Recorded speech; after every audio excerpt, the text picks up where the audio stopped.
Recordings চালু করুন। হ্যাঁ, তো প্রথম যেটা ব্যাপার সেটা হচ্ছে আমরা সলিউশন নিয়ে কথা বলবো, যে সলিউশন জিনিসটা কি। তো সলিউশন মানে বাংলায় যাকে বলে মিশ্রণ। বাংলায় যাকে বলে মিশ্রণ। মিশ্রণ মানে কি, দুটো কোনো সাবস্টেন্স কে যদি আমরা মেশাই, বা একটা লিকুইডের মধ্যে একটা কঠিন পদার্থ, বা হতে পারে গ্যাসের মধ্যে কঠিন পদার্থ, মানে দুটো ডিফারেন্ট সাবস্টেন্স কে মেশানো, সেটা লিকুইড লিকুইড হোক, গ্যাস গ্যাস হোক, গ্যাস লিকুইড হোক, সেটাকে আমরা কি বলবো, সলিউশন বলবো। তো এই সলিউশন মানে যদি এরকমটা হয়, একটা আমার কাছে একটা পাত্র রয়েছে, একটা গ্লাস রয়েছে, তার মধ্যে আমি কিছু জল নিলাম। জল নেওয়ার পরে আমি তার মধ্যে 1 চামচ চিনি দিলাম, 1 চামচ চিনি দিলাম। তো দেখা যাচ্ছে যে এবার কিছুটা নাড়ালে দেখা যাবে এই চিনিটা কমপ্লিটলি দ্রবীভূত হয়ে গেল। তাহলে এটাকে আমরা কি বলবো, সুগার সলিউশন। সুগার সলিউশন, তাই এটাকে আমরা সুগার সলিউশন বলবো। তাহলে এবার আমি আরেকটা পাত্রে কি করলাম, আরেকটা পাত্রে আমি 1 চামচ বালি দিলাম, বালি, স্যান্ড, স্যান্ড। তাহলে এটা স্যান্ড সলিউশন হবে। সলিউশন হবেই, সলিউশন হবেই, ঠিক আছে। তো সলিউশন, কারণ স্যান্ডের সঙ্গে জলের সলিউশন। এবার এই যে সলিউশন দুটোর মধ্যে ডিফারেন্সটা কি রয়েছে, what is the difference between the sugar solution and the sand solution? এর মধ্যে ডিফারেন্স হচ্ছে যে কিছুক্ষণ পরে এই বালির দানাগুলো থিতিয়ে পড়বে, থিতিয়ে পড়বে, উপরে জলটা ভেসে থাকবে, নিচে বালির দানাগুলো থিতিয়ে পড়বে। আর আরেকটা পাত্রে আমি জল নিলাম, জল নিয়ে আমি এতে কাদা দিলাম, কাদা, কাদা মানে মাড, মাড দিলাম, 1 চামচ মাড দিলাম। তো গোলানো হলো, গোলানোর পরে কিছুক্ষণ পরে রেখে দেওয়ার পরে কিছু কাদা থিতিয়ে পড়বে, আর এই জলটা একটু হলেও কাদাটে হবে, মানে পুরো কমপ্লিটলি সাদা হয়ে যাবে না, একটু কালো কালো ভাব থাকবে। তাহলে এই তিনটে, এটা হচ্ছে মাড সলিউশন। তাহলে আলটিমেটলি যে তিনটে সলিউশন পেলাম, এই তিনটে সলিউশনের মধ্যে হোয়াট ইজ দ্য ডিফারেন্স, ডিফারেন্সটা কোথায়? এই সুগার সলিউশনটা, সুগার কমপ্লিটলি এর মধ্যে ডিজলভ হয়ে গেল, কমপ্লিটলি, মানে এই সুগারের থিতিয়ে পড়ার কোনো গল্প নেই, এটা 1 নাম্বার সলিউশন। 2 নাম্বার সলিউশন মানে হচ্ছে এখানে যা পার্টিকেল তুমি দিয়েছো সমস্ত পার্টিকেলই থিতিয়ে পড়েছে, একটু মিউট রাখতে হবে, একটু মিউট রাখতে হবে। আমি মিউটের অপশনটা খোলা রেখেছি শুধু নিজেদের ইয়ের জন্য, ঠিক আছে। স্যান্ড সলিউশন মানে হচ্ছে কমপ্লিটলি জিনিসটা থিতিয়ে পড়ছে, কোনো জিনিসই ভেসে থাকছে না।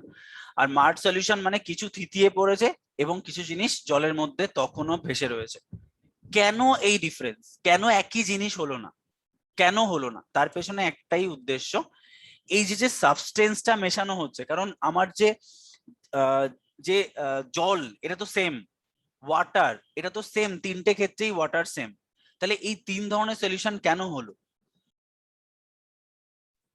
তার কারণ হচ্ছে, তার কারণ হচ্ছে আমি কি মেশাচ্ছি, একটাতে সুগার, একটাতে স্যান্ড, আর একটাতে মাড। তাহলে এবার যদি আমি সুগার, স্যান্ড আর মাডের ডিফারেন্সটা দেখি, তাহলে আমরা এটা বুঝতে পারবো। সুগার সলিউশন মানে হচ্ছে, সুগার মানে হচ্ছে যেটা এর অণুগুলো, মানে সুগার দ্রবীভূত হয়ে যাচ্ছে, এর অণুগুলো বা পার্টিকেল, সুগার পার্টিকেল গুলো খুবই ক্ষুদ্র, খুবই ক্ষুদ্র, খুবই ক্ষুদ্র, তাই জলের মধ্যে এগুলো কমপ্লিটলি দ্রবীভূত হয়ে গেছে। আর স্যান্ড, এর যে পার্টিকেল সাইজ সেটা অনেক বড়, সেই জন্য সেটা জলের মধ্যে দ্রবীভূত হয়নি। তাহলে পার্টিকেল সাইজ একটা এইটুকু আর একটা এত বড়, এরা কি হয়েছে, থিতিয়ে পড়েছে, থিতিয়ে পড়েছে। আর মাড সলিউশনের মধ্যে আমি এই থিতিয়ে পড়া গুলোর কথা বলছি না, যেগুলো উপরে রয়েছে তার কথা বলছি। যেটা উপরে রয়েছে, যেটা উপরে রয়েছে তার কথা বলছি, সেটা হচ্ছে যে যেটা কিছুটা আম, মানে না দ্রবীভূত অবস্থায় আছে। আরে কি হলো জসিমউদ্দিন, তুমি বারবার হ্যান্ড রাইজ করছো কেন? কিছু বলার থাকলে বলে ফেলো। বারবার হ্যান্ড রাইজ, আমি হ্যান্ড লোয়ার হ্যান্ড করছি তারপরে হয়ে যাচ্ছে। দেখো এই যে যেটা মাড সলিউশন, এটা যেটা থিতিয়ে পড়ছে সেটার কথা আমি বলছি না, যেটা উপরে ভেসে রয়েছে, দেখো অবস্থা, কেন এরকম করছো বারবার? আম, যেটা উপরে রয়েছে সেটা কি না থিতিয়ে পড়ছে, না কমপ্লিটলি দ্রবীভূত হচ্ছে, দ্রবীভূত হচ্ছে। এবার যেটা ব্যাপার সেটা হচ্ছে এই, এটা কি না এত ক্ষুদ্র, এর সাইজটা এরকম, তার মানে একটা এই সাইজ, একটা এই সাইজ, আর একটা এই সাইজ। তাহলে পার্টিকেল সাইজের জন্য তিনটে আলাদা আলাদা সলিউশন তৈরি হয়েছে, তাই না? পার্টিকেল সাইজের জন্য তিনটে আলাদা আলাদা সলিউশন তৈরি হয়েছে। তাহলে এই পার্টিকেল সাইজের জন্য আমি এই সলিউশন তিনটের নাম দিচ্ছি, একটার নাম ট্রু সলিউশন, একটার নাম ট্রু সলিউশন, একটার নাম কোলয়েড, যেটা মাঝামাঝি পার্টিকেল, তার নাম কি, কোলয়েড, কোলয়েডস। আর যেটা বড় সাইজের পার্টিকেল তাকে আমরা বলবো সাসপেনশন সলিউশন। তাহলে এটা true solution, colloid solution and suspension solution. দেখো সেই জন্যই বলা হয়েছে true, colloid and suspension solution. আচ্ছা, true solution, colloid solution and suspension সলিউশনের মধ্যে দেখো পার্টিকেল সাইজেরই ডিফারেন্স রয়েছে। এই পার্টিকেল সাইজের ডিফারেন্স বলতে এই পার্টিকেল সাইজ যদি 10⁻⁸ সেন্টিমিটারের থেকেও ছোট হয়, মানে ম্যাক্সিমাম 10⁻⁸ সেন্টিমিটার, তার থেকে যদি ছোট হয় বা 10⁻⁸ সেন্টিমিটার হয়, মানে পার্টিকেল সাইজটা কত ছোট, মানে দেখো এটা এই যে 1/10⁸, মানে একের পরে 10টা শূন্য, মানে 8টা শূন্য, ঠিক আছে। এবার যেটা ব্যাপার সেটা হচ্ছে এই যে পার্টিকেল সাইজটা কত ক্ষুদ্র, কত ক্ষুদ্র, তাই এটা কি হচ্ছে ট্রু সলিউশন তৈরি করছে। হ্যাঁ, রেজওয়ান একটা কথা বলেছে, সেটা হচ্ছে সুগারের সাইজটা অনেক বড়। অ্যাকচুয়ালি আমরা যে সুগারটা দেখতে পাই না, সেই সুগারটা হচ্ছে সুগার কেলাস, সুগার কেলাস দেখতে পাই আমরা। এই কেলাস যেটা, এই কেলাস কথাটার অর্থ হচ্ছে ছোট ছোট ছোট ছোট দানা। যেমন তুমি মিষ্টি দেখতে পাচ্ছ না, মিষ্টি, মিষ্টি কি অত বড় সাইজ নাকি? না, মিষ্টি হচ্ছে কেলাস, সুগার কেলাস। তো এই সুগার কেলাস মানে হচ্ছে ক্ষুদ্র ক্ষুদ্র দানা একত্রিত হয়ে একটা বড় দানা তৈরি করেছে, মানে এখান থেকে ড্রাই করে জলটাকে বার করে দেওয়ার জন্য এরা একত্রিত হয়ে গেছে, একটা বড় সাইজ। তাই সুগার সলিউশন যেটা আমরা দেখছি, ওই সুগার মানে একটা সুগার পার্টিকেল নয়, অনেকগুলো সুগার পার্টিকেলের সংমিশ্রণ ওটা, ঠিক আছে। তাহলে এটা কি হচ্ছে, তাহলে সলিউশনের এটা দেখো পার্টিকেল সাইজটা কত ছোট। আর এখানে আমি চলে যাচ্ছি কোলয়েড বা সাসপেনশনের কথা। দেখো যার পার্টিকেল সাইজটা 10⁻⁴ থেকে বড়, মানে আমি পার্টিকেল সাইজ থেকে বলছি 10⁻⁴ থেকে 10⁻8। আচ্ছা, কোনটা ছোট? ডেফিনেটলি 10⁻8 ছোট, 10⁻8 ছোট আমরা জানি, ঠিক আছে। তাহলে এখানে দেখো 10⁻8 হচ্ছে ছোট, পার্টিকেল সাইজটা খুবই ছোট। এটা হচ্ছে সব থেকে বড় 10⁻⁴, তাহলে এটা বড় সাইজ। এটা হচ্ছে বালির দানা, বালির দানা এর থেকেও বড়, মানে টুয়ার্ডস জিরোর দিকে এই সাইজে রয়েছে বালির দানা। তাহলে এটা হচ্ছে সব থেকে বড় সাইজ, মানে এই সাইজের পার্টিকেল হলে সে থিতিয়ে পড়বে, আর এই সাইজের পার্টিকেল হলে সে দ্রবীভূত হবে। তাহলে এই পার্টিকেল থেকে যত এই দিকে যাব আরো ছোট, -9, -10, 10⁻⁻20, এগুলো পার্টিকেল সাইজ আরো ছোট, মানে এগুলো সবই কি ট্রু সলিউশন তৈরি করবে। আর এর থেকে 10⁻3, 10⁻2, 10⁻1, এই সমস্ত কিছু কি, এই সমস্ত কিছু আমার মানে সাসপেনশন সলিউশন তৈরি করবে। আর এর মাঝে যে পোর্শনটা রয়েছে, মাঝে যে পোর্শনটা রয়েছে, ঠিক আছে, যেটা 10⁻⁷ থেকে শুরু করে 10⁻5 অব্দি, এই যে পার্টিকেল সাইজ, এই পার্টিকেল সাইজটাই কোলয়েড তৈরি করছে, কোলয়েড তৈরি করছে, ঠিক আছে। যেমন কি ব্লাড, যেমন কি সি ওয়াটার, যেমন কি রিভার ওয়াটার, এটা mud water, pond water, sugar solution, NaCl solution, এর ডিফারেন্স, মানে এগুলো হচ্ছে উদাহরণ। তাহলে সুগার সলিউশনের উদাহরণ দেখলাম আমরা, NaCl দেখলাম, মানে নুন জলের দ্রবণ। আর এটা কি যেটা কোলয়েড আছে রিভার ওয়াটার, দেখবে রিভারের জলটাকে তুমি একটা বোতলে নাও বা একটা কাঁচের গ্লাসে নাও, তাহলে দেখতে পাবে কি বলতো, এখানে কিছু জিনিস ভেসে বেড়াচ্ছে। আর মাড ওয়াটার বা পন্ড ওয়াটারের কথা তো আমরা দেখলাম। সাসপেনশন, অ্যাকচুয়ালি মাড ওয়াটারের আমি যে উদাহরণটা দিয়েছি সেটা সাসপেনশনের কথা বলা হয়েছে। এরা কি, এরা এই জিনিসটার কথা বলেছে, এটা থিতিয়ে পড়ছে। কিন্তু মাড ওয়াটার যদি তুমি জলের মধ্যে নাও, তাহলে দেখবে কিছু পার্টিকেল ওখানে কমপ্লিটলি পরিষ্কার হয় না। আমি সেই উদাহরণ থেকেই বললাম, এরা থিতিয়ে পড়ার কনসেপ্টটাকে বলছে, ঠিক আছে। এই যে পন্ড ওয়াটার, পন্ড ওয়াটার যদি তুমি একটু ফুটিয়ে সামান্য রেখে দাও, তাহলে দেখবে কিছু জিনিস থিতিয়ে পড়বে। তো কি সাসপেনশন মানে হচ্ছে এরা কমপ্লিটলি থিতিয়ে পড়বে। তার থেকে তুমি বলতে পারো এখানে কি, যদি বলো যে বালির বালির সলিউশন, সেটাও একই হবে।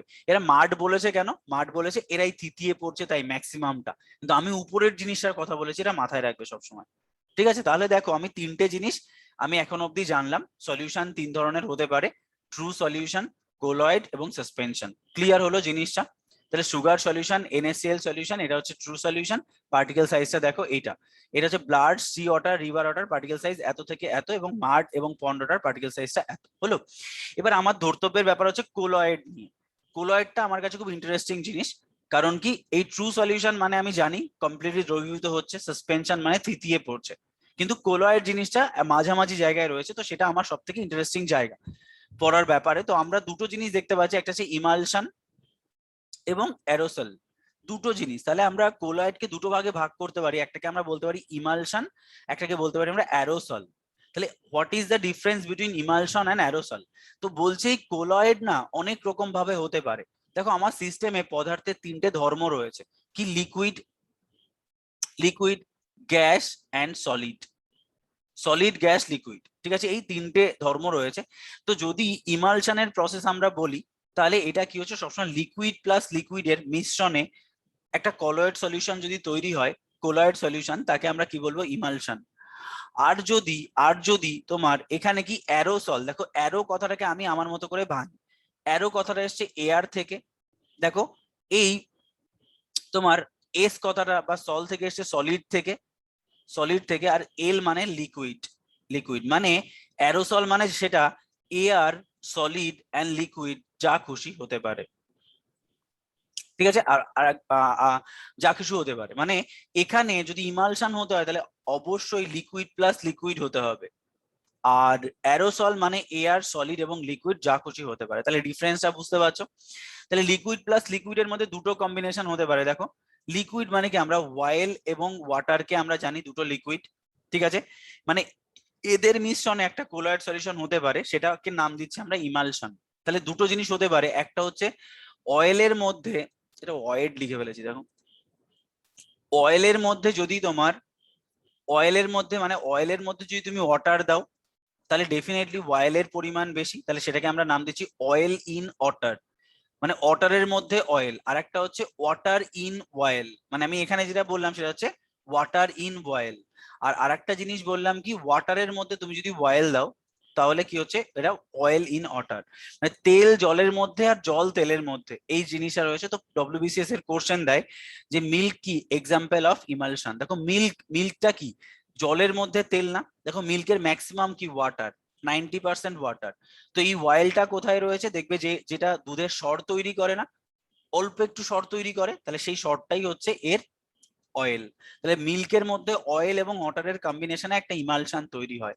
আর তুমি যদি বাটার দেখো, তো বাটার আমাদের সবসময় আমরা জানি বাটার, ঘি, এগুলো কি ম্যাক্সিমামটাই অয়েল, তার মধ্যে কিছুটা তেল জল রয়েছে। তাহলে জল তেলের মধ্যে সেটা হচ্ছে বাটার।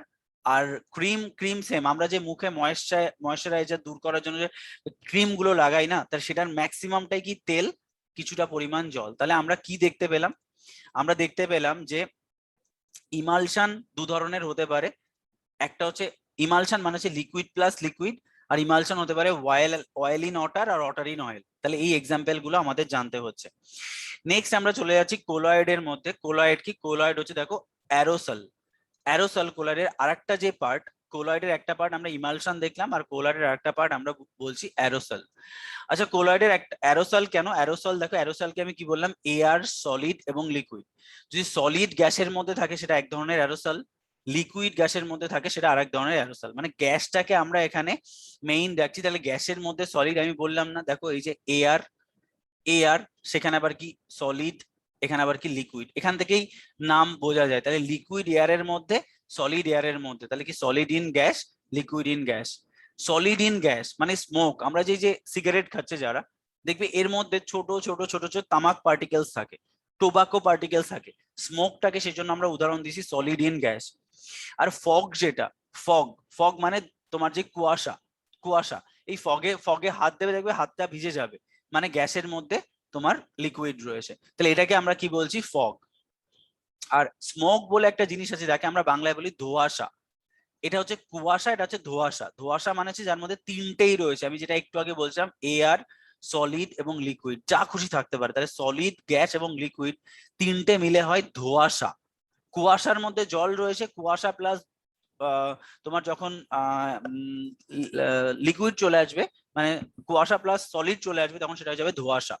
ধোঁয়াশা মানে যার মধ্যে ধুলোও রয়েছে কিছুটা, তাহলে এটাকে আমরা বলছি স্মোক। তাহলে এখনো অবধি তোমার কাছে এই জিনিসটা ক্লিয়ার হলো, সেটা হচ্ছে যে আমরা আমরা তিন ধরনের সলিউশন দেখেছি, একটা true solution, colloid solution and suspension. Particle size যদি অত্যাধিক ছোট হয়, সেটা 10⁻⁸ বা তার থেকে ছোট, তাকে বলবো ট্রু সলিউশন। যদি 10⁻⁴ বা তার থেকে বড় হয়, তাহলে তাকে আমরা বলবো সাসপেনশন। আর এর মাঝামাঝি যে পার্টিকেল সাইজ, সেটা হচ্ছে কোলয়েড তৈরি করবে। এই কোলয়েডের পার্টিকেল গুলো না থিতিয়ে পড়বে না কমপ্লিটলি দ্রবীভূত হবে, তাহলে এটাকে আমরা কি বলবো, এটাকে আমরা বলবো কোলয়েড। এবার এই কোলয়েডের ডিফারেন্সটা কি, কোলয়েডকে অনেক রকম ভাবে ভাগ করা যেতে পারে। একটাকে আমরা বলছি ইমালশন। ইমালশন মানে কমপ্লিটলি লিকুইড প্লাস লিকুইড। আর অ্যারোসল মানে যেটা কি হচ্ছে এয়ার, সলিড এবং গ্যাস সবটাই থাকতে পারে। তাহলে এখানে হচ্ছে অয়েল ইন ওয়াটার একটা কম্বিনেশন, আর ওয়াটার ইন অয়েল একটা কম্বিনেশন। এখানে সলিড ইন গ্যাস একটা কম্বিনেশন, লিকুইড ইন গ্যাস একটা কম্বিনেশন। উদাহরণগুলো কিন্তু খুব ইম্পর্টেন্ট। স্মোক, স্মোক মানে হচ্ছে সলিড ইন গ্যাস, ফগ মানে হচ্ছে লিকুইড ইন গ্যাস, আর স্মোক মানে ধোঁয়াশা, সলিড গ্যাস অ্যান্ড লিকুইড। দেখো ক্রিম বাটার হচ্ছে ওয়াটার ইন অয়েল, আর মিল্ক হচ্ছে তোমার অয়েল ইন ওয়াটার। ক্লিয়ার এইটুকু জায়গায়? এবার দেখো আমার কিছু জিনিস এখানে ইম্পর্টেন্ট ইনফরমেশনের মধ্যে রয়েছে। Glass is the best describe as super cool solution. দেখো আমরা যে সলিউশনের একটা জিনিস বললাম, ট্রু সলিউশন, কোলয়েড সলিউশন বা সাসপেনশন, তো গ্লাস বা আমরা যে কাঁচও একটা সলিউশন, ঠিক আছে? তো কি সলিউশন? সুপার কুল সলিউশন, এটাকে বলা হচ্ছে সুপার কুল সলিউশন। আচ্ছা সুপার কুল সলিউশন মানে কি? সুপার কুল সলিউশন মানে এই কাঁচটাকে দেখবে, ধরো তোমার কোনো কারণে একটা কাঁচের বোতল ভেঙে গেল, তাহলে এই কাঁচের টুকরোগুলোকে নিয়ে তুমি আবার হিটিং প্রসেসে চলে যাও। স্ফুটনাঙ্কে পৌঁছানোর পরে কাঁচটা গলে যাবে, গলে যাওয়ার পরে তাকে সঙ্গে সঙ্গে ঠান্ডা করলে সে একটা আকৃতি নেবে, তাই একে বলা হয় সুপার কুলড সলিউশন। মানে কাঁচটাও কাইন্ড অফ একটা সলিউশন, লিকুইড সাবস্টেন্স, সেটাকে কুল করার জন্য ওটা শক্ত হয়ে গেছে, তাই গ্লাসকে বলা হয়, এটা ডব্লিউবিসিএস এর কোশ্চেন, সুপার কুল সলিউশন। দেখো colloidal particle do not settle down because of the particles are present in far smaller quantity than that of dispersion medium। দেখো একটা কথা বলা হচ্ছে যে কোলয়েড পার্টিকেলটা কখনোই কখনোই কখনোই এই যে থিতিয়ে পড়ে না সাসপেনশনের মতো কখনোই থিতিয়ে পড়ে না, তাই বলছে colloid particle do not settle down because the particles are present। মানে এই যে পার্টিকেল গুলো, colloid পার্টিকেলটা রয়েছে, এটা এতটাই স্মল কোয়ান্টিটিতে রয়েছে যে একটা ডিসপারশন মিডিয়াম তৈরি হওয়ার জন্য, ডিসপারশন মিডিয়াম মানে তোমার যে মিডিয়ামে ম্যাক্সিমাম পার্টিকেল রয়েছে এবং পার্টিকেলের মধ্যে ঘর্ষণ হচ্ছে এবং তারা থিতিয়ে পড়ছে একজন একজনের, ব্রাউনীয় মোশন দেখাচ্ছে যে মিডিয়ামটা, যার পার্টিকেল সাইজটা। ব্রাউনীয় মোশন মানে কি? মানে কন্টিনিউয়াস পার্টিকেল গুলো এদিক ওদিক এরকম ধাক্কা খাচ্ছে একটার সঙ্গে। তাহলে ডিসপারশন মিডিয়াম মানে যেটা একটা হচ্ছে মানে পারফেক্ট মিডিয়াম, যেখানে পার্টিকেল বহুত থাকে, অনেক থাকে, সেই জন্য দুটো পার্টিকেলের মধ্যে ঘর্ষণের জন্য তারা কখনো কখনো থিতিয়ে পড়ে। আর কোলয়েড পার্টিকেল কেন থিতিয়ে পড়ে না? এক তো তার সাইজটা বড্ড ছোট, আর ডিসপারশন মিডিয়াম মানে হচ্ছে তোমার যেখানে পার্টিকেলরা অনেক আছে, তো সেই ডিসপারশন মিডিয়াম থেকে এর পরিমাণও তেমনি খুব কম থাকে। তাহলে দুটো কথা বললাম, একটা হচ্ছে তোমার পার্টিকেল সাইজ মিডিয়াম, আর পার্টিকেলের পরিমাণও কম, তাই এটা সেই ধরনের যে সলিউশন তাকে আমরা বলবো কোলয়েড সলিউশন। হ্যাঁ ওটা বললাম ব্রাউনীয় মোশন। ব্রাউন একজন সায়েন্টিস্ট ছিলেন, উনি এই মোশনটা আবিষ্কার করেছিলেন যে গ্যাসের মলিকুল বা তোমার যে লিকুইড মলিকুল, এগুলো কি হচ্ছে এরা কন্টিনিউয়াস এদিক ওদিক মুভ করতে থাকে, এটা হচ্ছে ব্রাউনীয় মোশন বলা হয়। তাহলে আমরা এটা বুঝলাম কোলয়েড পার্টিকেল কেন সেটেল ডাউন হয় না। দুটো কারণ, একটা হচ্ছে এর সাইজ বড্ড ছোট বলতে মিডিয়াম সাইজ, সেজন্য না এরা থিতিয়ে পড়ছে না দ্রবীভূত হচ্ছে। আর সেকেন্ড যেটা সেটাকে আমরা কি বললাম, এরা স্মলার কোয়ান্টিটিতে রয়েছে, মানে স্মলার কোয়ান্টিটি মানে পরিমাণটাও কম। Milk is a example of emulsion, WBCS এর কোশ্চেন। Milk is a example of emulsion. Clear হলো এইটুকু জায়গা আমার? চলো নেক্সট দেখো, এবার আমি একটু টাফ জায়গায় চলে যাচ্ছি, কিন্তু ঠান্ডা মাথায় বুঝতে হবে। দেখো আমরা চলে যাচ্ছি স্ট্রেংথ অফ সলিউশন। আচ্ছা এবার দেখো স্ট্রেংথ মানে কি? আমি যদি তোমাকে দুটো কথা বলি, একটা হচ্ছে তোমার এই একটা গ্লাস রয়েছে, এখানেও সেম আর একটা গ্লাস রয়েছে। এই গ্লাসে আমি কি করলাম, এই গ্লাসে আমি 1 চামচ চিনি দিলাম, আর এই গ্লাসে জল রয়েছে, ডেফিনেটলি জল না দিয়ে চিনি দিয়ে তো কোনো লাভ নেই, সেম পরিমাণ ওয়াটার রয়েছে এখানে, ঠিক আছে? এখানে আমি 2 চামচ চিনি দিলাম, ঠিক আছে? এটা 1 চামচ, এখানে 2 চামচ চিনি দিলাম। আর একটা সলিউশন, আর একটা গ্লাস রয়েছে যেখানে আমি 3 চামচ চিনি দিলাম, জলের পরিমাণটা সেম। তো এটা তো বোকায়ও বলতে পারবে যে কার কার বেশি মিষ্টত্ব লাগবে, ডেফিনেটলি এটা যদি এ হয়, এটা যদি বি হয়, এটা যদি সি হয়, তাহলে C greater than B greater than A, মানে সি তে মিষ্টির পরিমাণ বেশি লাগবে, বি তে তার থেকে কম, আর এ তে সব থেকে কম। কেন? ওয়াই? কারণ এতে আমি কি দিয়েছি, আমি সুগারের কোয়ান্টিটি যেটা সুগারের কোয়ান্টিটি যেটা, সেই কোয়ান্টিটির সুগারটাকে আমি কিন্তু বাড়িয়ে দিয়েছি, কোয়ান্টিটি বাড়িয়ে দিয়েছি, তাহলে স্ট্রেংথটা কি হলো, তাহলে এর স্ট্রেংথ বেড়ে গেল, স্ট্রেংথ বেড়ে গেল, এর স্ট্রেংথ তার থেকে একটু কম, এটা একদমই কম। তাহলে স্ট্রেংথ অফ সলিউশন মানে এ কতটা মিষ্টি বা এ কতটা নোনতা, সেই মেজার করার জন্য একটা ইউনিট লাগবে তো না, একটা ইউনিট লাগবে, কতটা মিষ্টি। আচ্ছা কেন এ বেশি মিষ্টি হচ্ছে, কারণ কারণ এতে তুমি কি দিচ্ছ, এতে তুমি যে সলভেন্টটা দিচ্ছ, সলভেন্ট দিচ্ছ, মানে যাকে বাংলায় বলে দ্রাবক, দ্রাবক যে সলভেন্টটা দিচ্ছ এটা কতটা দিচ্ছ, কতটা দিচ্ছ সেটা ম্যাটার করে কিন্তু। তাহলে এই সলভেন্ট কতটা দিচ্ছ, সলভেন্ট কতটা দিচ্ছ সেটার তার একটা পরিমাণ রয়েছে, তার একটা ইউনিট রয়েছে, সেটাকেই বলছি আমরা স্ট্রেংথ অফ সলিউশন। আমি যদি বলি এটা 1 লিটার, এটা 1 লিটার কি একটা পাত্রের জল রয়েছে, এখানে 2 লিটার জল রয়েছে, এখানে 1 কেজি তোমার পদার্থ রয়েছে, তাহলে একটা যেমন মেজারিং ইউনিট রয়েছে, তেমন সলিউশনটা কতটা মিষ্টি বা কতটা ওর কনসেন্ট্রেশন তারও একটা স্ট্রেংথ রয়েছে, তাকে আমরা বলছি স্ট্রেংথ অফ সলিউশন। এই স্ট্রেংথ অফ সলিউশনকে আমরা 3টে ভাগে ভাগ করতে পারি, একটাকে আমরা বলি মোলালিটি, একটাকে বলি আমরা মোলারিটি, একটাকে বলা হয় নরমালিটি। কি বললাম, একটা মোলালিটি, দুটো এল আছে দেখো এখানে, এখানে একটা এল রয়েছে একটা আর রয়েছে, একটা এল রয়েছে একটা আর রয়েছে, ঠিক আছে। তো এবার দেখো না কি বলা হচ্ছে, মোলালিটি, মোলালিটি হচ্ছে একটা মেজারিং ইউনিট, মোলারিটি আর একটা মেজারিং ইউনিট, আর নর্মালিটি মানে আরেকটা মেজারিং ইউনিট, আরেকটা মেজারিং ইউনিট, মানে এতে তুমি কি পরিমাণ দ্রাব্য দিচ্ছ সেই দ্রাব্যটাকে পরিমাপ করাটাই হচ্ছে 3টের মেইন উদ্দেশ্য। তাহলে একটা হচ্ছে সলভেন্ট, দেখো বাংলায় যাকে বলে দ্রাব্য এবং দ্রাবক, দ্রাব্য এবং দ্রাবক, এদের নিয়ে কি হয়, দ্রবণ, ঠিক আছে। তাহলে এই যে সেই জন্য এটাকে বলছি সলভেন্ট, তোমার কতটা সলভেন্ট দেওয়া হচ্ছে, সলিউট সলভেন্ট, আচ্ছা এখানে আমি সলভেন্ট বলেছি না, এটা সলিউট হবে অ্যাকচুয়ালি, এটা হচ্ছে সলিউট, সলিউট, সলভেন্ট আর সলিউশন, সলিউট সলভেন্ট সলিউশন। তাহলে কতটা সলভেন্ট বলছি, এটা সলভেন্ট কিন্তু হবে না, আমি ভুল বলে ফেলেছি এখানে, এটা হচ্ছে তোমার অ্যাকচুয়ালি এটা হচ্ছে তোমার সলিউট, কতটা সলিউট তুমি দিচ্ছ মানে কতটা দ্রাব্য দিচ্ছ, ঠিক আছে, এটা সলিউট, সলিউট। তাহলে আলটিমেটলি কতটা সলিউট দিচ্ছ সেটার উপরে ডিপেন্ড করে কিন্তু আমার এই স্ট্রেংথ গুলো হচ্ছে।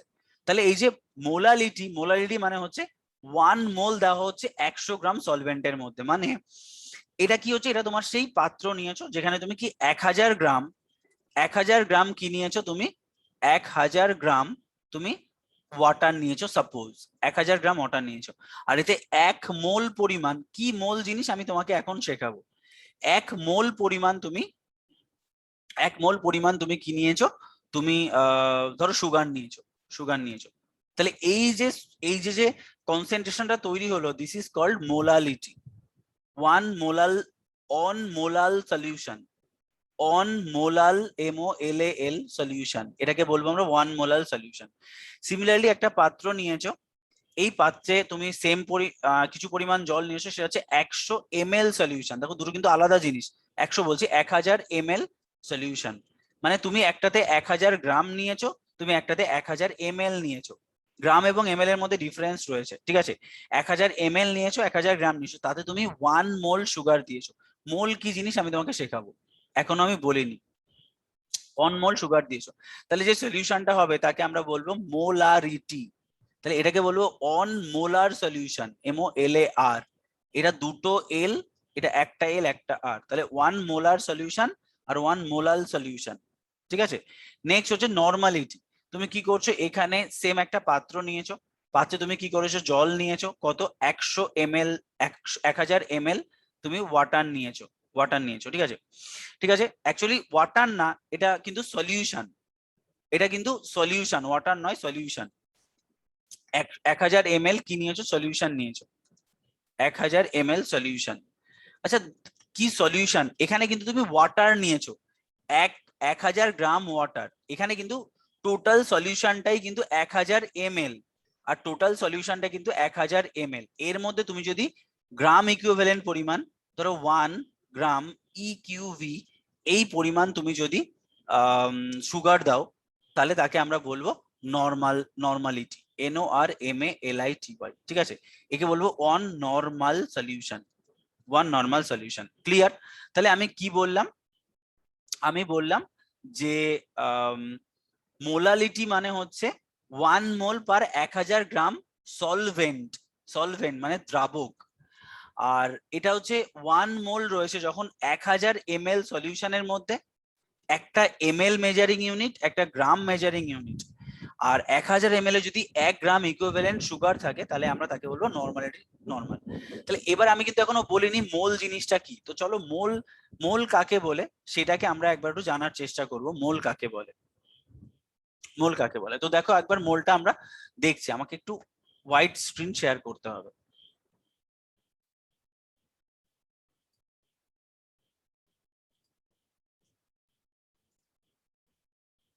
দেখো আমরা চলে যাচ্ছি মোল কনসেপ্টে, ঠিক আছে?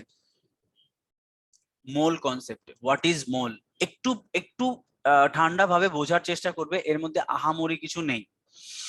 মোল, আমরা মোল ব্যাপারটা বুঝবো। দেখো আমি তোমাকে কতগুলো সাবস্টেন্সের কথা বলছি, যেমন হতে পারে H2O, H2O মানে কি ওয়াটার, H2O মানে ওয়াটার। তারপর তোমার ধরো HNO3, তারপরে তোমার ধরো CO2, হতে পারে H2SO4 সালফিউরিক অ্যাসিড, তারপরে ধরো তোমার হতে হতে পারে তোমার HNO3, ঠিক আছে? তোমার আর আর আর কি, আর ধরো এই এরম রয়েছে NaOH ধরো। এগুলো কি, এগুলো হচ্ছে বিভিন্ন সাবস্টেন্স। এই সাবস্টেন্স গুলোর সম্পর্কে আমি তোমাকে বলবো যে এই যে H2O মানে জল। আচ্ছা আমরা দেখবে আণবিক, আণবিক গুরুত্ব বার করতে পারি, মানে অ্যাটমিক ওয়েট বার করতে পারি, ঠিক আছে? অ্যাটমিক ওয়েট মানে এই H2SO4 এর একটা অ্যাটমিক ওয়েট রয়েছে, মানে এর ওয়েটটা কত সেটা মেজার করার একটা টেকনিক রয়েছে, যেটা আমি তোমাদের যখন পিরিয়ডিক টেবিল করাবো তখন তোমাদের আমি শিখিয়ে দেবো। হাইড্রোজেনের আণবিক গুরুত্ব হচ্ছে বলছি সেকেন্ড ডেটটা কি আছে HNO3 মানে সেকেন্ড ডেটটা? হ্যাঁ অ্যাকচুয়ালি হ্যাঁ HNO3 তো নাকি? না লাস্টে একবার HNO3 লিখেছেন, আমি সেই জন্য বলছি। ও আচ্ছা আচ্ছা, এক জিনিস হয়ে গেছে, এই ওটা মিস হয়ে গেছে, দরকার নেই, ঠিক আছে, এটা দরকার নেই, ঠিক। তাহলে দেখো এখানে কি হয়েছে, ওটা এক জিনিস দুবার হয়ে গেছে, HNO3 লেখা আছে। আচ্ছা NH3 করে দাও তাহলে, অ্যামোনিয়া, ঠিক আছে NH3। আচ্ছা দেখো আমি যদি তোমাকে বলি যে এর এর একটা আণবিক ওয়েট মেজার করার একটা টেকনিক রয়েছে, কি টেকনিক? হাইড্রোজেনের ইন্ডিভিজুয়াল আণবিক ওয়েট কত 1, আর অক্সিজেনের ইন্ডিভিজুয়াল আণবিক ওয়েট কত, আমি লিখে দিচ্ছি। হাইড্রোজেনের 1, অক্সিজেনের তোমার কত হবে, অক্সিজেন হচ্ছে তোমার তোমার 16, অক্সিজেনের 16।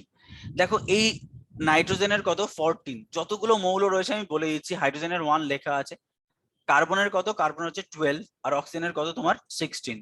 ও তো আমি অলরেডি লিখেছি অক্সিজেনের ক্ষেত্রে, এটা লিখতে হবে না, আমি জাস্ট প্রত্যেকটার বলে দিয়েছি, তোমাকে বলে দেবে। সালফারের কত 32, অক্সিজেনের লিখে দিয়েছি আমরা 16।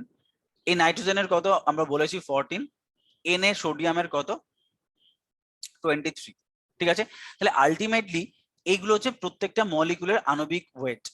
এবার এই মলিকুলের আণবিক ওয়েট বার করতে হয় কি করে? হাইড্রোজেন একটা আছে ইন্টু 2 প্লাস অক্সিজেন মানে কত 16, তাহলে এর আণবিক ওয়েট কত 18, এর আণবিক ওয়েট কত 18।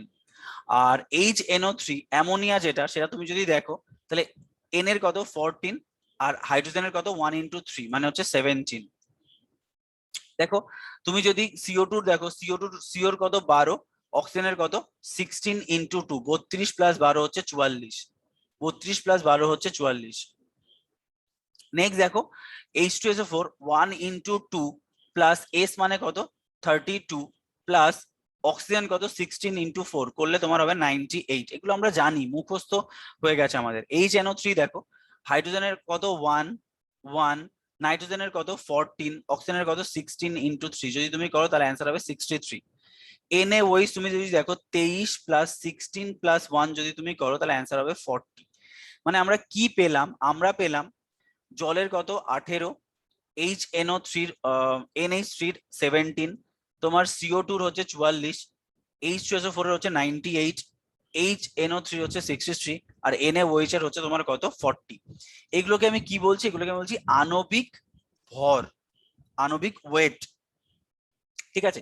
তাহলে এটা নিয়ে কোনো প্রবলেম নেই। তাহলে আমি এখন লিখে দিচ্ছি একবারে জিনিসটাকে, যে H2 ওর আণবিক ভর কত আমি তোমাকে বার করা শেখালাম 18, এই NH3 আণবিক ভর কত 17, CO2 এর আণবিক ভর কত 44, H2SO4 এর আণবিক ভর কত 98, HNO3 এর আণবিক ভর কত 63 আর NaOH এর আণবিক ভর কত 40। ঠিক আছে, এবার দেখো আমি একটা কথা বাংলায় বলে দিচ্ছি, আণবিক ভর মানে অ্যাটমিক ওয়েট কে যদি গ্রামে কনভার্ট করা হয়, তাহলে সেই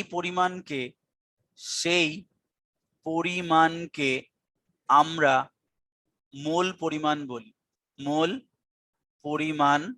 বলি। আমি বাংলায় লিখে দিলাম, কি বললাম, অ্যাটমিক ওয়েটকে যদি গ্রামে কনভার্ট করা হয় তাহলে সেই পরিমাণকে আমরা মোল পরিমাণ বলি। কিছুই বোঝা গেল না, আমি বোঝাচ্ছি। তাহলে বলেছে অ্যাটমিক ওয়েটকে আমি গ্রামে কনভার্ট করব, তার মানে আমি অ্যাটমিক ওয়েট যদি এটা হয় অ্যাটমিক ওয়েট, তাহলে কি গ্রামে কনভার্ট করলে কি হবে 18 গ্রাম। দেখো অ্যাটমিক ওয়েটকে যদি গ্রামে কনভার্ট করি, পুরো খাঁটি বাংলায় লিখে দিয়েছি। দেখো আমি যদি অ্যাটমিক ওয়েটকে গ্রামে কনভার্ট করি 17 গ্রাম, আমি CO2 কে যদি গ্রামে কনভার্ট করি তাহলে 44 গ্রাম, আমি H2SO4 কে যদি গ্রামে কনভার্ট করি তাহলে 98 গ্রাম, আমি যদি HNO3 কে গ্রামে কনভার্ট করি তাহলে 63 গ্রাম, আমি NaOH কে যদি গ্রামে কনভার্ট করি তাহলে 40 গ্রাম। কারো কোনো কনফিউশন আছে অ্যাটমিক ওয়েটকে গ্রামে কনভার্ট করার মধ্যে? কোনো কনফিউশন আছে? তাহলে H2O 18 gram, HNO3 17 gram, CO2 44 gram, H2SO4 98 gram, HNO3 63 gram and NaOH কত 40 গ্রাম। এই যে তোমার যে গ্রামে কনভার্ট করলাম আমরা, এই গ্রামকে বলবো আমরা 1 মোল। তাহলে 18 গ্রাম H2O মানে হচ্ছে 1 মোল। দেখো আমি কি বলেছি, মোল পরিমাণ বলি তাকে আমরা, 1 মোল H2O। 17 গ্রাম NH3 মানে হচ্ছে 1 মোল NH3। 44 গ্রাম CO2 মানে হচ্ছে 1 মোল CO2।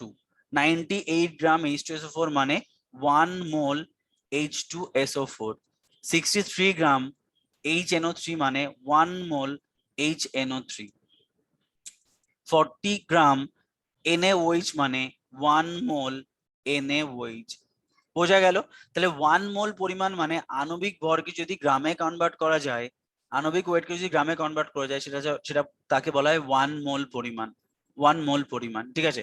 তাহলে এই জায়গাটা আমার একদম ক্লিয়ার হলো, জায়গাটা যে এটা হচ্ছে 1 মোল পরিমাণ। তাহলে 1 মোল H2O যদি বলা হয় তাহলে আমরা একবারে বলতে পারবো তার মানে হচ্ছে 18 গ্রাম H2O। 1 মোল NH3 মানে হচ্ছে 17 গ্রাম NH3। 1 মোল CO2 মানে 44 গ্রাম CO2। 1 মোল H2SO4 মানে হচ্ছে 98 গ্রাম। তাহলে এটা ক্লিয়ার এইটুকু।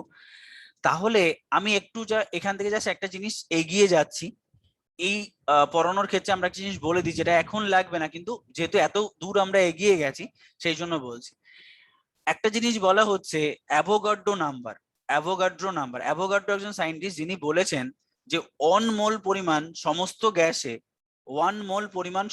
গ্যাসে সমান সংখ্যক অণু বর্তমান। 1 মোল পরিমাণ সমস্ত গ্যাসে সমান সংখ্যক অণু বর্তমান। তিনি অণুর পরিমাণটা বার করেছেন 6.023 × 10⁻23 সংখ্যক অণু বর্তমান। কি বললাম? 1 মোল পরিমাণ সমস্ত গ্যাসে এই পরিমাণ অণু বর্তমান। তাহলে আমি বলতে পারি এই সমস্ত গ্যাসে 6.023 × 10⁻23 সংখ্যক অণু রয়েছে। মানে 1 মোল H2O এর মধ্যে 6.023 এই পরিমাণ অণু রয়েছে। 17 গ্রাম HNO3 এর মধ্যেও এই পরিমাণ অণু রয়েছে। 44 গ্রাম CO2 এর মধ্যেও এই পরিমাণ অণু রয়েছে। 98 গ্রাম H2SO4 এর মধ্যে এই পরিমাণ অণু রয়েছে, and 63 gram HNO3 and 40 gram NaOH এর মধ্যে এই পরিমাণ অণু রয়েছে। ক্লিয়ার? ফান্ডা একদম ক্লিয়ার। এবার দেখো যেটা ব্যাপার সেটা হচ্ছে যে আমি তাহলে আরেকটা কথা বলতে পারি যে যেমন এই পরিমাণ অণু রয়েছে বা তোমার মলিকিউল রয়েছে, ঠিক আছে? তাহলে এই মলিকিউল বা অণু, বাংলায় যাকে বলছে অণু, মলিকিউল রয়েছে। আবার বলা হচ্ছে এই পরিমাণ মলিকিউলে কি কি রয়েছে, আমার ভলিউমটা কত আমাকে বলছে, এর ভলিউম হচ্ছে 22.4 লিটার। এখানে বলা হচ্ছে যে 1 মোল পরিমাণ সমস্ত গ্যাসে যেমন অণুর পরিমাণ 6.023 × 10⁻23, তেমনি বলা হচ্ছে 1 মোল পরিমাণ সমস্ত গ্যাসের আয়তন কত 22.4 লিটার। 22.4 লিটার। তার মানে আমি বলতে পারি 18 গ্রাম H2O মানে তার মধ্যে অণু রয়েছে 6.023 × 10⁻23 এবং তার ভলিউম হচ্ছে 22.4 লিটার। 17 গ্রাম NH3 যার যেটা হচ্ছে 1 মোল পরিমাণ NH3, যার মধ্যে অণু রয়েছে 6.023 × 10⁻23 এবং ভলিউম কত 22.4 লিটার। আমি বলতে পারি 44 গ্রাম CO2 মানে তার অণুর সংখ্যা কত 6.023 × 10⁻23 এবং ভলিউম কত 22.4 লিটার। আর 98 গ্রাম H2SO4 বা 63 গ্রাম HNO3 বা 40 গ্রাম NaOH মানে 1 মোল H2SO4, 1 mole HNO3 and 1 mole NaOH, যার মধ্যে অণুর সংখ্যা 6.023 × 10⁻23 এবং তার ভলিউম হচ্ছে 22.4 লিটার। ক্লিয়ার? তাহলে তোমরা আমাকে একটু বলে দাও দেখি কেমন বলতে পারো। বলো তো তোমার যদি বলা হয় 36 গ্রাম H2O এবং 34 গ্রাম NH3, আচ্ছা এর কার অণুর সংখ্যা বেশি, কার মধ্যে অণুর সংখ্যা বেশি, একটু মেসেজ করো। এর মধ্যে অণুর সংখ্যা বেশি নাকি এর মধ্যে অণুর সংখ্যা বেশি? অ্যান্সার কি হবে? মেসেজ করো। কোনটার মধ্যে অণুর সংখ্যা বেশি? অভিষেক বলছে সেম, অয়ন বলছে সেম, আর কেউ? অনির্বাণ সেম, সবাই সেম। বাহ, তোমার বিরাট বুঝে গেছে তো, সবাই সেম বলছে, ইকুয়াল, ভেরি গুড। চলো, কেন? কারণ আচ্ছা আমি কি জানি 18 গ্রাম H2O মানে হচ্ছে 1 মোল। আচ্ছা 1 মোলে কতটা অণু থাকে? 6.023 × 10⁻23 সংখ্যক অণু থাকে। আচ্ছা 36 গ্রাম মানে কত গো? 36 গ্রাম H2O মানে হচ্ছে 2 মোল। 2 মোলে তাহলে ডবল সংখ্যক অণু থাকবে 6.023 × 10⁻23 ইন্টু 2 সংখ্যক অণু থাকবে। সেম জিনিস 17 গ্রাম মানে 1 মোল, তাহলে 34 গ্রাম মানে হচ্ছে 2 মোল। তাহলে এটাও 2 মোল, এটাও 2 মোল, তাহলে মোল পরিমাণের মধ্যে সেম পরিমাণ অণু থাকবে, তাহলে এটাও 2 মোল, এটাও 2 মোল। ক্লিয়ার? তাহলে এবার আমায় একটু বলে দাও দেখি কেমন বলতে পারো তোমরা। যদি বলা হয় 63 গ্রাম HNO3 গ্যাস এবং 80 গ্রাম NaOH, আচ্ছা কার ভলিউম বেশি, কার ভলিউম বেশি?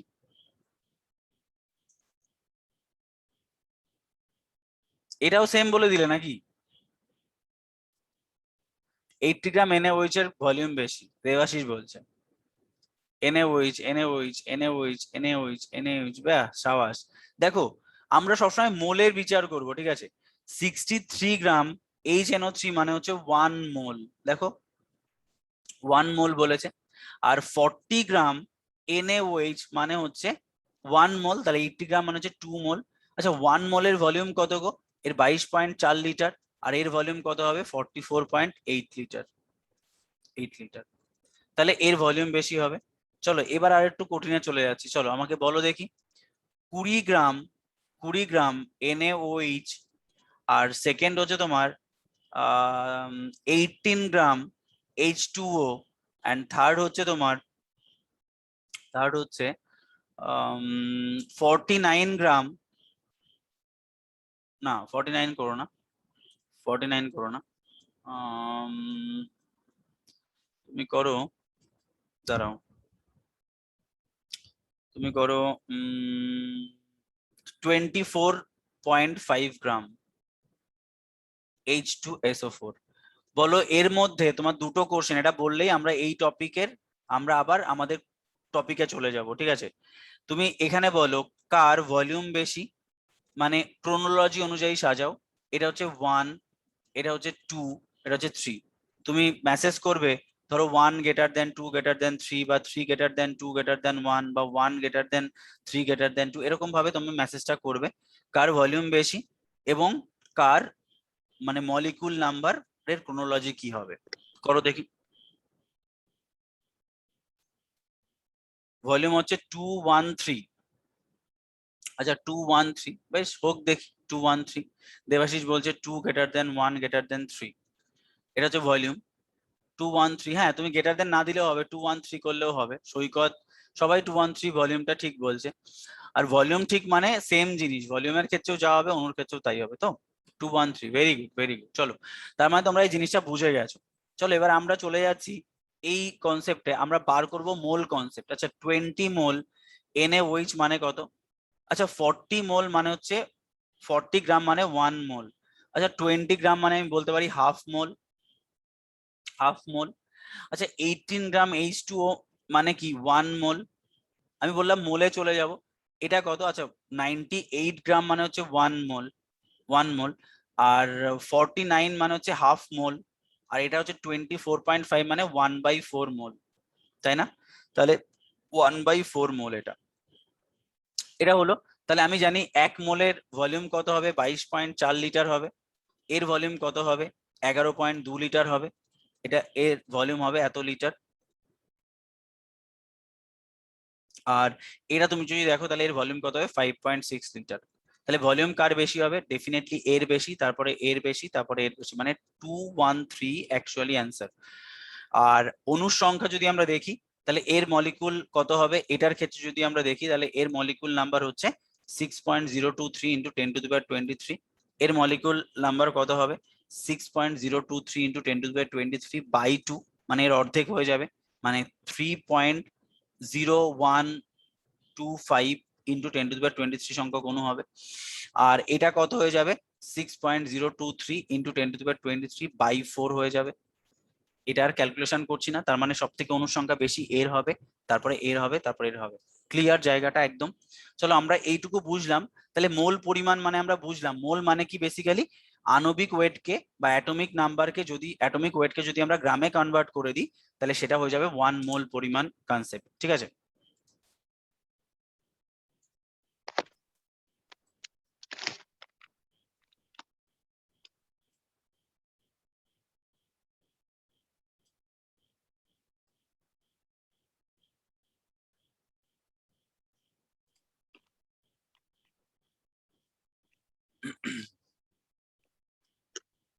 আচ্ছা একটু মিউট করে দাও না, কেন এরকম আওয়াজ হচ্ছে তোমাদের? এডুকেশন লাইফ নাকি একটা? হ্যাঁ স্যার, কোশ্চেন কেমন আসে এখান থেকে? কোশ্চেন আসে এটাই, তোমার তোমাকে এরকম বলে দেবে, 1 নাম্বার ইউপিএসসির কোশ্চেন বলছি, অ্যাটমিক ওয়েট করানোর সময় মানে অ্যাটমিক নাম্বার করানোর সময় তোমাদের আরো বলা হবে।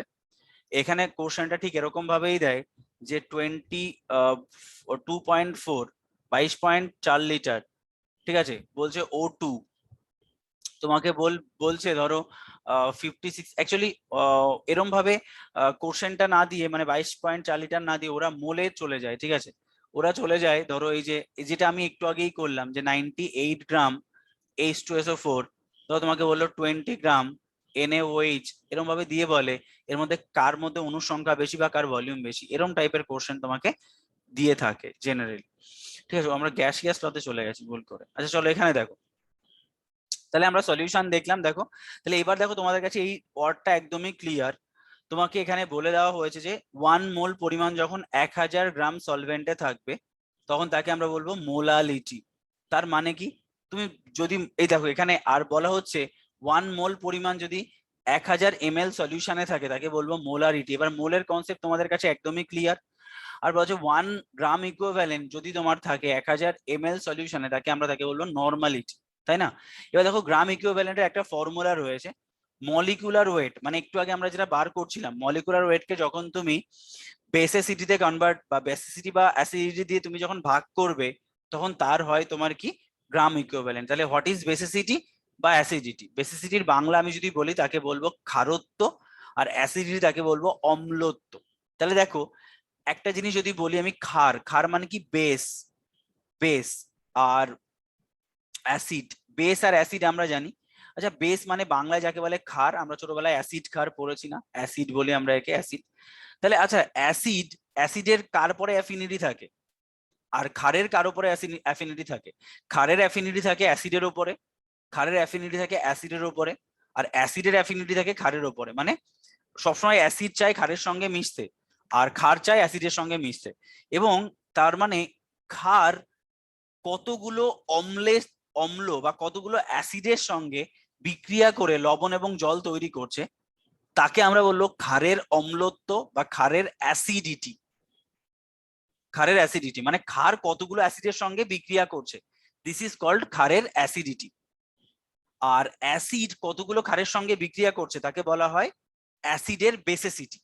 বেসিসিটি তার মানে আমরা বুঝলাম ক্ষারের হয় স্যার হ্যাঁ বলো। আরেকবার ওই অ্যাসিডি আর বেসিডি আরেকবার একটু বললে ভালো আমি হতো। এখনো শেষ করিনি, একবার আরো দু আচ্ছা তিনবার স্যার। বলবো, একটু দাঁড়াও না ভাই। তো কি বললাম, তাহলে বেস মানে ক্ষার, ক্ষার রিয়াকশন করছে অ্যাসিডের সঙ্গে, তাই ক্ষারের হবে অম্লত্ব, আর অম্ল রিয়াকশন করবে ক্ষারের সঙ্গে, তাই অম্লের হবে ক্ষারত্ব। তাহলে কার সঙ্গে রিয়াকশন করছে সেটা ম্যাটার করছে। তাহলে ক্ষার যতগুলো অ্যাসিডের সঙ্গে রিয়াকশন করছে সেটা হচ্ছে এই ক্ষারের অ্যাসিডিটি বা অম্লত্ব।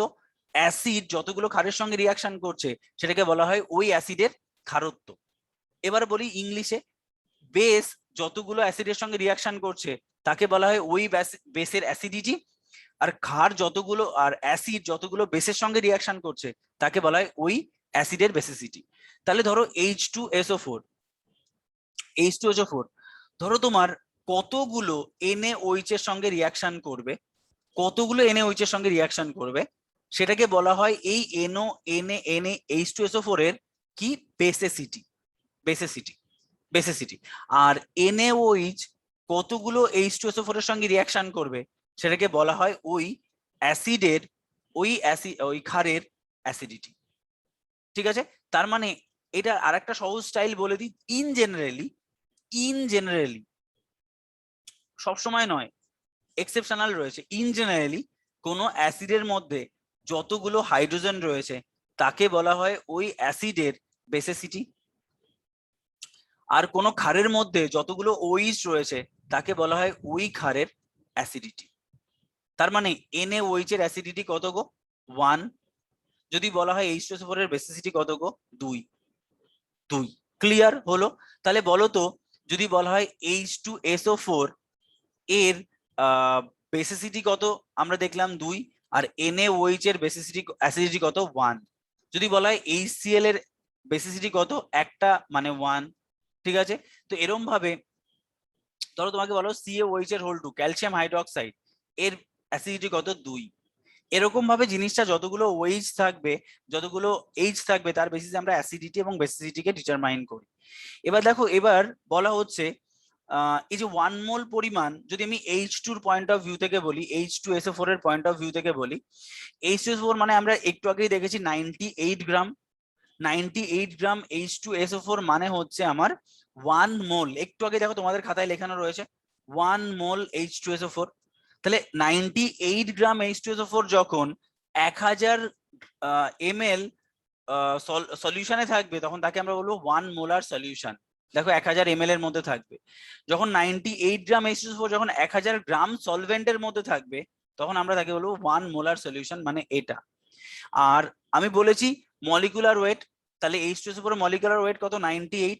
তাকে যখন তার আমি বেসিসিটি বা অ্যাসিডিটি, তাহলে H2SO4 এর কি হবে? বেসিসিটি হবে কত? 2।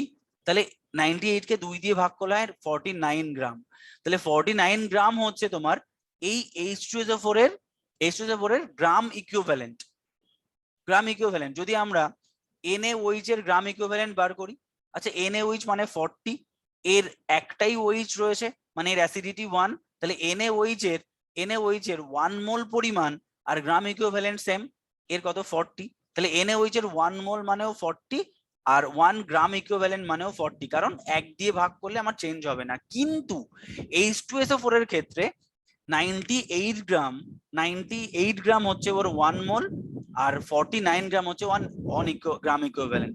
মানে কোনো গ্যাস, কোনো তোমার সাবস্টেন্সকে তার মলিকুলার ওয়েটকে যদি আমি অ্যাসিডিটি বা অ্যাসিডিটিতে ভাগ করি তাহলে তাকে আমরা বলবো গ্রাম ইকুইভ্যালেন্ট। তার মানে 98 গ্রাম বাই 2 ইজ ইকুয়ালস টু কত? 49 গ্রাম। যখন 100 ml সলিউশনের মধ্যে থাকবে তখন তাকে আমরা বলবো 1 নরমাল সলিউশন। ক্লিয়ার একদম। চলো আমরা আরেকটা উদাহরণ দেখি, এটা তো সবাই দেখেই নিচ্ছ। যদি আমরা NaOH এর পয়েন্ট অফ ভিউ থেকে বলি, NaOH, আচ্ছা NaOH মানে 40 না, 40 গ্রাম। তাহলে আমি যদি বলি 40 গ্রাম যদি 1000 গ্রাম সলভেন্টে থাকে তাহলে তাকে আমরা বলবো কি? আর যদি আমরা 40 গ্রাম NaOH যদি 1000 ml সলিউশনে থাকে তাকে আমরা কি বলবো? তোমরা বলবে, আমি বলে দিচ্ছি যাই হোক। আর যদি বলি আমরা 40 গ্রাম NaOH 1000 ml সলিউশনে থাকে তাকে আমরা কি বলবো? একই ব্যাপার নাই, দুটো জিনিস। দেখো এখানে দুটো জিনিস সেম হয়ে গেছে না? তার মানে 40 গ্রাম NaOH 1000 ml এ থাকলে তাকে আমরা 1 মোলার সলিউশনও বলতে পারি আর 1 নর্মাল সলিউশনও বলতে পারি, কারণ এর এর যেহেতু বেসিসিটি, এর যেহেতু অ্যাসিডিটি 1, সেই জন্য এই ভ্যালুটা চেঞ্জ হয়নি। আর এটাকে আমরা কি বলবো? একে আমরা বলবো মোলাল সলিউশন। যখন 1000 গ্রামে থাকবে তখন অন মোলার, যখন 1000 ml এ থাকবে তখন অন মোলার। আর এটা হচ্ছে, এটা কিন্তু মোলাল, মো লয়কাল ল, মোলাল, এটা মোলা র, লাস্টে র রয়েছে। তাহলে এইটা কিন্তু সেম। তাহলে এই ব্যাপারটা কি হচ্ছে? এই ব্যাপারটা হচ্ছে তোমার মোলালিটি বা নর্মালিটির কনসেপ্ট। ক্লিয়ার একদম? কারো কোনো অসুবিধা নেই?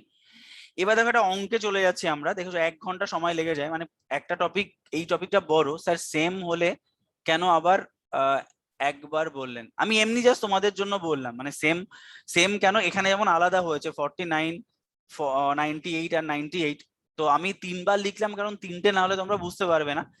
NaOH এর ক্ষেত্রে মোলার সলিউশন আর নর্মাল সলিউশন দুটো সেম জিনিস।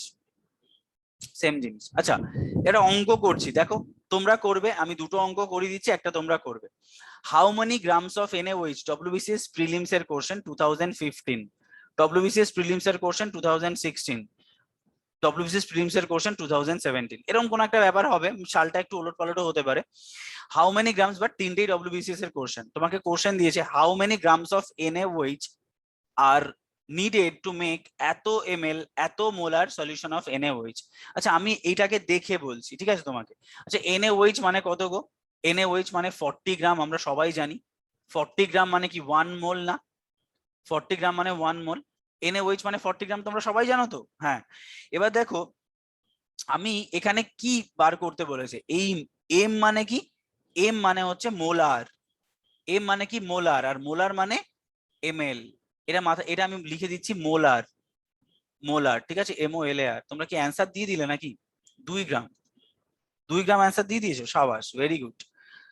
যাই হোক, আমি তাও বলে দিচ্ছি, দেখো এটা কি, এটা হচ্ছে মোলার। তা তোমাকে বলছে কত গ্রাম NaOH, মানে একটা পাত্র রয়েছে এখানে, এই পাত্রের মধ্যে 100 ml জল রয়েছে বা 100 ml সলিউশন রয়েছে, 100 ml। তো এই 100 ml এর মধ্যে কতটা NaOH তুমি যদি অ্যাড করো তবে এর স্ট্রেংথ হবে 0.5 মোলার। 0.5 মোলার, দেখো কিছুই নেই normally. What is molar? Molar মানে কি গো? মোলার মানে হচ্ছে 40 গ্রাম যখন NaOH যখন প্রেজেন্ট থাকবে 1000 ml সলিউশনে, তখন তাকে আমরা বলবো 1 অন মোলার সলিউশন। দেখো 40 গ্রাম প্রেজেন্ট যখন থাকবে 1000 ml এ, তখন তাকে আমরা কি বলবো? 1 মোলার সলিউশন। এটা নিয়ে আমার কোনো দ্বন্দ্বের জায়গা নেই, কারণ এটাই আমার ডেফিনেশন। তাহলে আমি যদি এরকম ভাবে বার করি যে 4 গ্রাম NaOH যখন প্রেজেন্ট 100 ml সলিউশন, তখন তাকেও আমি কি বলবো? 1 মোলার সলিউশন না? 1 মোলার সলিউশন। আচ্ছা, রেশিওটা দেখো। আচ্ছা, 40/1000 is equals to 4/100 is equals to 2/50 is equals to 1/25। একই তো জিনিস না? রেশিওটা তো সেম। 40 গ্রাম 1000 ml এ থাকলেও 1 মোলার, 4 গ্রাম 100 ml এ থাকলেও 1 মোলার, 2 গ্রাম 50 ml এ থাকলেও 1 মোলার, আবার 1 গ্রাম 25 ml এ থাকলেও 1 মোলার। একই তো, রেশিওটা সেম না? 40/1000, 4/100, 2/50, 1/25 সেম। তাহলে আমরা এটা জানতে পারলাম 4 গ্রাম NaOH যখন 1000 ml 100 ml এর মধ্যে থাকবে তখন তাকে বলবো 1 মোলার। তো আমি কেন এটা করলাম? ওয়াই কেন করলাম? তার কারণ একটাই, তার কারণ হচ্ছে আমাকে 100 ml সলিউশন বানাতে হবে, 100 ml সলিউশন বানাতে হবে।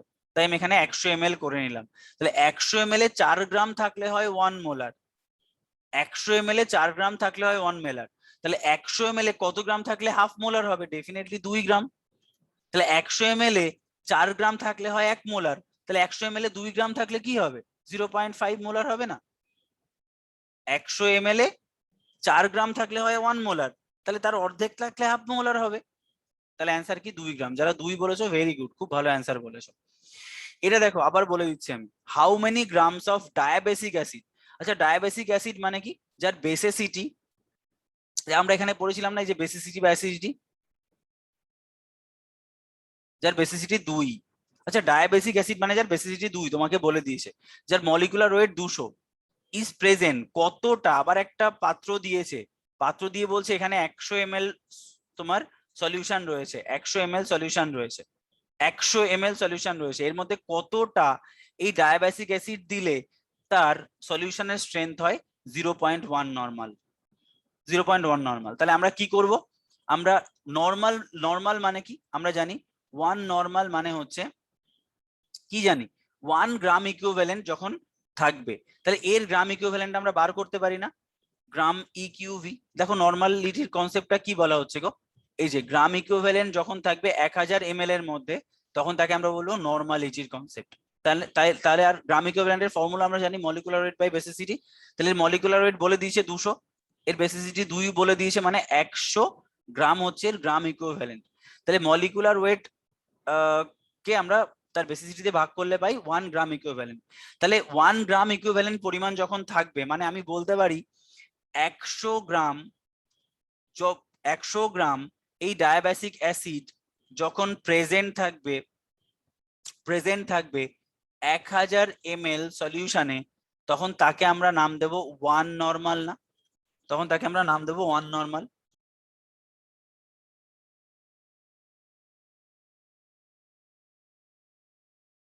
তাকে নাম দেবো আমরা 1 নরমাল।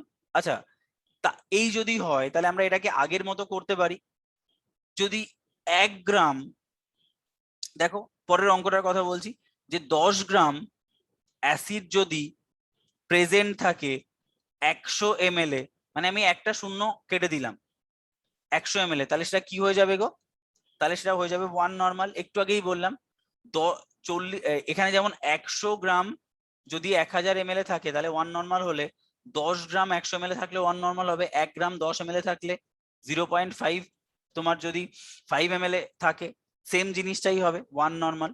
এবার দেখো তাহলে এটাকে 0.1 নরমাল করতে গেলে 10 দিয়ে ভাগ করতে হবে না, তার মানে 1 গ্রাম অ্যাসিড যদি 100 ml এ থাকে, মানে 10 গ্রাম 100 ml এ থাকলে 1 নরমাল, তাহলে 1 গ্রাম 100 ml এ থাকলে কত নরমাল হবে, এর 0.1 নরমাল। মানে একেও তুমি 10 দিয়ে ভাগ করো, তো একেও তুমি 10 দিয়ে ভাগ করো, তোমরা কি বলেছো, অ্যান্সার হবে 10। 2 হবে 1 গ্রাম, না ঠিক 2 হবে 1 গ্রাম, এটা অয়ন 1 গ্রাম, ভেরি গুড, অন্বেষণও 1 গ্রাম, ঠিক আছে 2 গ্রাম আগেটা, আচ্ছা ভেরি গুড। চলো তাহলে 1 গ্রাম অ্যাসিড যখন 100 ml এ থাকবে তখন সেটা হবে 1 নরমাল। আচ্ছা এবার আর আমি এটা করছি না, এটা তোমরা করে দাও তো 3 নাম্বার কোশ্চেনটা, 3 নাম্বার কোশ্চেনটা, how many grams of diabetic acid molecule is required to produce, এর অ্যান্সার কত, 10 গ্রাম। দেখি সবাই করুক, এটা করো তাড়াতাড়ি, 3 মিনিট সময় আছে আমাদের হাতে, 1 ঘন্টা 10 মিনিট হয়ে গেছে, কেমিস্ট্রি আর সময় নেওয়া যাবে না। কত হচ্ছে? স্যার হ্যাঁ, স্যার বলছি ডাইবাসিক অ্যাসিডের কনসেপ্ট একটু বলবেন। ডায়াবেটিক অ্যাসিড মানে H2SO4, আচ্ছা H2SO4 যেমন ডায়াবেটিক যার বেসিসিটি 2, তাহলে এরকমই কোন একটা অ্যাসিড তার বলছে তার বেসিসিটি হচ্ছে 2, এবং ওরা মলিকুলার ওয়েট 200 বলে দিয়েছে। Sulphuric acid molecular weight 98, sulphuric acid যেমন ডায়াবেটিক অ্যাসিড তেমনি এটাও ডায়াবেটিক অ্যাসিড, তাই বলছি ডায়াবেটিক মানে যার বেসিসিটি 2, মানে যে দুটো ক্ষারের সঙ্গে রিয়াকশন করে। কি বলছো অন্বেষণ? 2 গ্রাম, 10 গ্রামটা কে বললো, সোমিয়া? না, কে বলেছে 10 গ্রাম? লাস্টের অ্যান্সার কি 2? না হচ্ছে না তো, 2 হচ্ছে না 10 গ্রাম, সাবাস অয়ন, ভেরি গুড, অয়ন ঠিক বলেছে 10 গ্রাম, অয়ন 10 গ্রাম বলেছে, ঠিকই আছে 10 গ্রামই হবে। দেবলিনা 10, দেবলিনা তো পারবেই, খুব স্বাভাবিক। চলো দেখে নাও, আমি বলে দিচ্ছি তাহলে, এখানে বলছে how many grams of diabetic acid molecule, যার মলিকুলার এত, ইজ রিকোয়ার্ড এত ml এত নরমাল। তাহলে আমি একটু আগেই দেখলাম নরমাল মানে কি, নরমাল মানে হচ্ছে গ্রাম ইকিউভি যখন প্রেজেন্ট থাকবে 1000 ml এ, তাহলে আগের মতোই 200/2 মানে 100 গ্রাম। তাহলে আমি বলতে পারি যে 100 গ্রাম অ্যাসিড যখন প্রেজেন্ট থাকবে 1000 ml সলিউশনে, তখন তাকে আমরা বলবো 1 নরমাল, কোনো অসুবিধা নেই। অসুবিধা নেই। আচ্ছা দেখো তো, যদি আমি এটাকে করি, এবার 500 ml বানাতে হবে না আমাকে, তাহলে একে 2 দিয়ে ভাগ করো। 50 গ্রাম যখন অ্যাসিড যখন 500 ml এ থাকবে, তখন সেটা আমার কি হয়ে যাবে, 1 নর্মাল না? একই তো কনসেপ্ট না? 100/1000, 50/500, 5/50, একই তো, সবই কনসেপ্ট, তাই না? 10/100, তোমাকে শুধু এই ml এ কনভার্ট করে নিতে হবে। তাহলে দেখো 50 গ্রাম যখন 500 ml এ থাকে, তখন সেটা 1 নর্মাল তৈরি করে। তাহলে আমি যদি বলি, দেখো আমাকে কত নর্মাল বানাতে হবে, 0.2 নর্মাল। আচ্ছা 0.2 নর্মাল মানে বেসিক্যালি 5 দিয়ে ভাগ করেছে না? 1 কে 5 দিয়ে ভাগ করলে কত হয়, 0.2 নর্মাল। তাহলে একেও 5 দিয়ে ভাগ করো, 50/5, তার মানে কত, 50/5 মানে 10 গ্রাম। 10 গ্রাম অ্যাসিড যখন প্রেজেন্ট থাকবে 500 ml এ, তখন থাকে হলো 0.2 নর্মাল। তোমরা জানো না কি কঠিন জিনিস তোমাদের শেখানো হলো, ঠিক আছে? সব থেকে কঠিন টপিক আমি কেমিস্ট্রিতে রেখেছি, এমসিকিউ থিওরি, এর থেকে কঠিন জিনিস কেমিস্ট্রিতে আমরা পড়বো না আপাতত, ঠিক আছে? তো আশা করি সবার কাছে খুব ক্লিয়ার হয়েছে। এছাড়াও তোমাদের তো রেকর্ডিংস রয়েছেই। স্যার ডায়াবেসিক মলিকুলার ওয়েট কে 2 দিয়ে ডিভাইড করে নেব। হ্যাঁ ডেফিনেটলি, দেখো কারণ কি, এ তো বলেই দিয়েছে যে গ্রাম ইকুইভ্যালেন্ট যদি আমি না পরিমাণ না বার করতে পারি, তাহলে আমি নর্মালিটি পাবো না। তো নর্মালিটি বার করার জন্য আমার গ্রাম ইকুইভ্যালেন্ট লাগবেই, আর গ্রাম ইকুইভ্যালেন্ট বার করতে গেলে মলিকুলার ওয়েটকে বেসিসিটি বা অ্যাসিডিটিতে ভাগ করতে হবে। তাহলে কোনো ডায়াবেসিক অ্যাসিড মানে তার বেসিসিটি কত, 2 বলেই দিচ্ছে। তার মানে আমরা এর গ্রাম ইকুইভ্যালেন্ট পাওয়ার জন্য এর মলিকুলার ওয়েট আমাকে বলে দিচ্ছে 200, তাকে আমরা 2 দিয়ে ভাগ করলে পাবো 100। তাহলে দেখো এছাড়াও তোমাদের এই টপিকের উপরে রেকর্ডিংস তোমাদের থাকছে, আমি তো গ্রুপে এমনি পাঠিয়ে দিচ্ছি। নেক্সট উইক আমাদের পেমেন্ট ব্যাচ শুরু হচ্ছে, সেখানে কিন্তু আর ফ্রি রেকর্ডিংস গুলো এরকম ভাবে, এখন এই রেকর্ডিংস তুমি যাকে তাকে শেয়ার করতে পারবে, তোমার বন্ধুকে যাকে তাকে, ওরা যে কেউ এই লিঙ্ক ধরে ক্লাস দেখে নিতে পারবে। বাট এর পরের যে ক্লাসগুলো সেগুলো আর এরকম ভাবে হয় না, সেটা আর এরকম ভাবে হয় না, ঠিক আছে? তাহলে এরপরে তোমাদের এই টপিকটা দেখো, তোমরা এক তো লাইভ ক্লাস পাচ্ছ, লাইভ ক্লাস, প্যারালালি তোমরা আবার রেকর্ডিংসও পেয়ে যাচ্ছ। রেকর্ডিংসটা নেক্সট উইক থেকে তোমরা পাবে অ্যাপের মধ্যে, আমাদের একটা অ্যাপ রয়েছে, সেই অ্যাপের মধ্যে রেকর্ডিংস গুলো পাবে, ওই ব্যাচ টু ব্যাচ রেকর্ডিংস থাকে। তাহলে তুমি এটা দেখার পরে এখন তোমার ক্লিয়ার হলো, হতে পারে তোমার কালকে তুমি ভুলে গেলে, তাহলে আবার তুমি রেকর্ডিংসটা দেখে নিলে, দেখে নিয়ে কি করতে পারছো, এই টোটাল সিস্টেমটাকে তুমি আরেকটু মেমোরাইজ করে নিলে, হয়ে গেল। তাহলে আমি বলছি তো, এই এই দুটো সুবিধা এত এত ছোট প্রতিষ্ঠান হিসাবে আমাদের কেউ তোমাকে এই সুবিধা দেবে না, এবং এই পেমেন্টে তোমাকে কেউ দেবে না। ফলে দেখো আমরা চেষ্টা করছি লাইভ ক্লাস প্রোভাইড করার, যাতে করে তোমাদের কোয়ারিজ থাকলে সেটা সলভ হয়ে যাচ্ছে। আর তারপরে আবার রেকর্ডিংস, যেখানে আর কোনো কোয়ারি করার জায়গা নেই, তো কোয়ারি তো এখানে তোমরা করেই নিচ্ছ।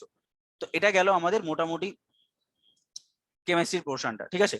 তো চলো কেমিস্ট্রির পোর্শনটা আমি ডিলিট করে দিচ্ছি, মানে রেকর্ডিংস অফ করে দিচ্ছি স্যার। তো তখন রেকর্ডিংস গুলো কতদিন থাকবে? রেকর্ডিংস 3 দিন থাকবে। 3 দিন, আমি কালকে বলছিলাম অ্যাপে আমার 2 GB জায়গা রয়েছে, তো 6টা ব্যাচকে আমাকে কন্ডাক্ট করতে গেলে এখন তো আমাকে 3টে ব্যাচ করে আমি ভাগ করেছি। এরা 3 দিন সময় পাচ্ছে, এরা 3 দিন সময় পাচ্ছে। তো ব্যাপারটা হয়ে গেল, 3 দিনের মধ্যে তুমি যতবার খুশি দেখে নাও, দেখে নিয়ে আলটিমেটলি জিনিসটাকে মেমোরাইজ করে নাও, খাতায় লিখে নাও, যেভাবে খুশি লিখে নাও, ব্যাস কমপ্লিট হয়ে যাবে।